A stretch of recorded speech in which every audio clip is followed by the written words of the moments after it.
विद्यार्थियों, एक बार फिर हमारे चैनल एजुकेशन पोर्टल पर आपका हार्दिक अभिनंदन। हम विकारी शब्द के बारे में अध्ययन कर रहे थे और विकारी शब्दों संज्ञा के बारे में अध्ययन कर रहे थे। यानी साधारण शब्द में तो किसी नाम को ही संज्ञा कहते हैं, जैसे राम एक नाम है, इसे भी हम संज्ञा कहते हैं। परिभाषा लिखाई थी संज्ञा की कि किसी प्राणी, स्थान, वस्तु या नाम के बोध कराने वाले शब्द को संज्ञा कहते हैं।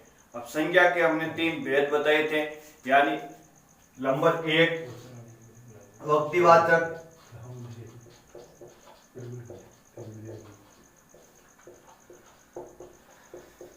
नंबर 2 पर जातिवाचक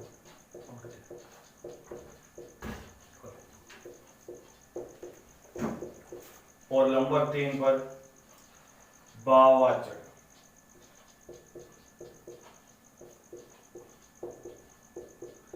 व्यक्तिवाचक और जातिवाचक संख्या के बारे में हमने कल अध्ययन किया था।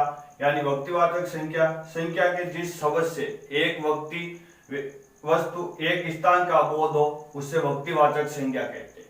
जैसे इसमें बताया था पर्वतों के नाम है, दिनों के नाम है, महीनों के नाम है, समाचार पत्रों के नाम है। और जातिवाचक संख्या यानी संख्या के जिस शब्द से संपूर्ण जाति व स्थान का बोध हो, उसे जातिवाचक संख्या कहते हैं। जैसे पुस्तक के, शेर, गाय, आदमी आदि। आज हम भाववाचक संख्या के बारे में अध्ययन करेंगे।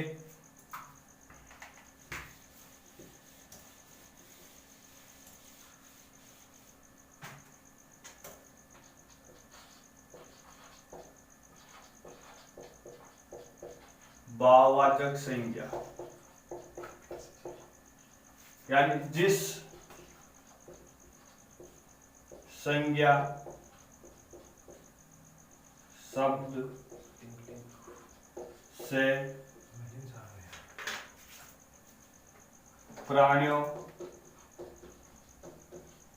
वस्तुओं,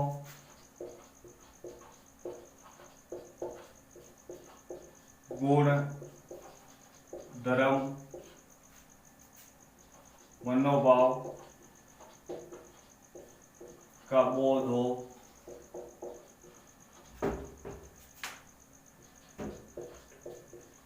उसे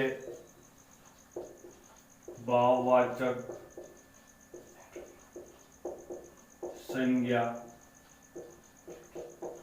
कहते हैं। यानी जिस संज्ञा शब्द से प्राणियों, वस्तुओं, गुण, धर्म, मनोभाव का बोध हो, उससे भाववाचक संज्ञा कहते हैं। भाववाचक संज्ञा की रचना भी 5 प्रकार के शब्द से मिलकर होती है। यानी भाववाचक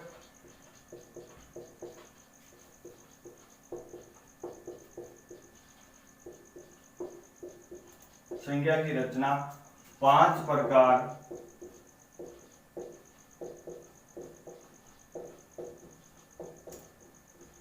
शब्द से मिलकर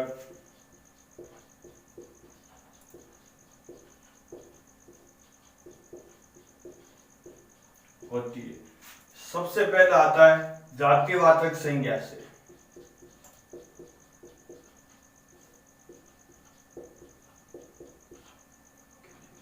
दो नंबर है सर्वनाम से।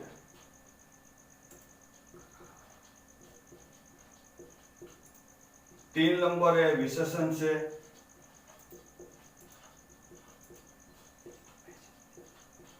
और 4 नंबर है क्रिया से। और 5 नंबर है अव्यय शब्द से।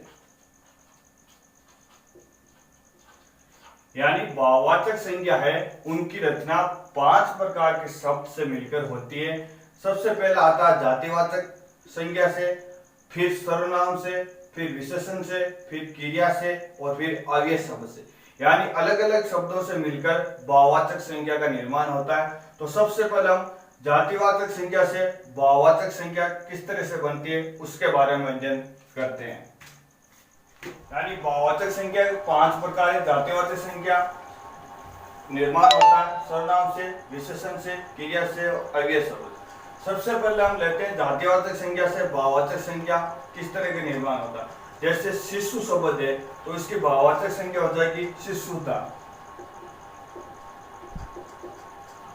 मित्र है तो इसकी भाववाचक हो जाएगी संख्या मित्रता, यानी दानु है तो दानवता, बुढ़ा है तो बुढ़ापा, और चोर है तो चोरी हो जाएगा। यानी जातिवाचक संख्या से भाववाचक संख्या का निर्माण है। जैसे शिशु है शिशुता, मित्र को मित्रता, दानव को दानवता, बुढ़ा है तो बुढ़ापा, और चोर है तो चोरी। अब 2 नंबर पर आता है सर्वनाम। तो सर्वनाम से भाववाचक संख्या का निर्माण किस तरीके से होता है वो देख। 2 नंबर पे सर्वनाम से भाववाचक संख्या का निर्माण। तो सर्वनाम से देखते हैं भाववाचक संख्या का निर्माण कैसे होता है। जैसे आप है तो इसका हो जाएगा आपा, एक है एकता, निज निजतो, और अपना है तो अपनतो। यानी आपको आपा, एक का एकता, निज का निजतो, और अपना है तो अपनतो। यानी सर्वनाम से भाववाचक संख्या का निर्माण इस तरह होता है। अब 2 नंबर हो गया। 3 नंबर पर है विशेषण। तो विशेषण से भाववाचक संख्या का निर्माण किस तरीके से होता है वो देखते हैं। 3 नंबर पर है विशेषण से भाववाचक संख्या का निर्माण। तो विशेषण शब्द है जैसे भयानक, चालाक, ऊंचा, मोटा, सरल, लोभी और वीर। अब इनसे भाववाचक संख्या का निर्माण कैसे होता है। जैसे भयानक तो भाववाचक संख्या होगी बे, चालाक चालाकी, ऊंचा ऊंचाई, मोटा मोटापा, सरल सरलता, लोभी लोभ, वीर वीरता। यानी विशेषण से भाववाचक संख्या का निर्माण है वो इस प्रकार होता है। अब नंबर 4 है क्रिया से भाववाचक संख्या का निर्माण किस प्रकार होता है। तो आगे देखता हूं क्रिया से भाववाचक संख्या किस प्रकार। 4 पर देखता हूं क्रिया से भाववाचक संख्या का निर्माण। यानी क्रिया जैसे सुनना, खेलना, पूजना, हंसना, गाना, कमाना, ये सब क्रिया है। तो अब इनसे भाववाचक संख्या का निर्माण होता है। जैसे सुनना सुनवाई, खेलना खेल, पूजना पूजा, हंसना हंसी, गाना गान, यानी कमाना कमाई। यानी क्रिया से भाववाचक संख्या है वो इस तरह से इनका निर्माण होता है। अब हमारे पास लिस्ट है वो अव्यय शब्द से भाववाचक संख्या का निर्माण कैसे होता है। नंबर 5 पर हम देखते हैं अव्यय शब्द से भाववाचक संख्या का निर्माण।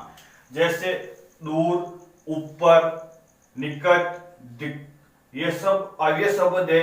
इनसे भाववाचक संख्या का निर्माण होता है। जैसे दूर से भाववाचक संख्या होगी दूरी, ऊपर से होगी ऊपरी, और निकट से होगी निकटता, और दिक से होगी दिक का। तो भाववाचक संख्या 5 प्रकार के शब्द से मिलकर बनती है। यानी जातिवाचक संख्या से, सर्वनाम से, विशेषण से, क्रिया से और अव्यय शब्द से। तो इन पांचों के बारे में हमने विस्तार से अध्ययन किया। आज की क्लास इतनी।